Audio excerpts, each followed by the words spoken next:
उत्तर वैदिक काल कब शुरू हुआ? जब राजा बनाया गया। अच्छा, जब ठीक चल रहा था तो राजा की क्या जरूरत थी?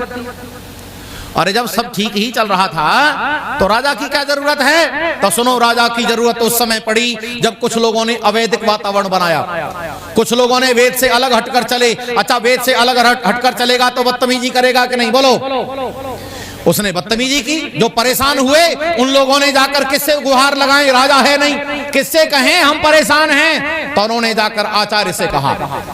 तो आचार्य ने देखा, समझा बात को। उन्होंने कहा भाई दंड तो मैं भी नहीं दे सकता। दंड का अधिकारी कौन कौन होता है? दंड का अधिकारी सबसे पहले माता पिता होते हैं, और वो भी अपनी एक अवस्था तक, किशोर अवस्था तक दंड दीजिए, लेकिन बालक जब बराबर का हो जाए तब उसे मित्रवत व्यवहार कीजिए, ऐसा नीतिकार लिखते हैं। उसके बाद आचार्य होता है दंड का अधिकारी, और आचार्य भी कब तक होता है? जब तक उसके नीचे अध्ययन करता है ब्रह्मचारी, तब तक अध्ययन करता है, तब तक दंड देता है। अच्छा, ब्रह्मचारी निकल गया तब कौन दंड दे? तब अधिकारी होता है राजा। जोर से बोलो।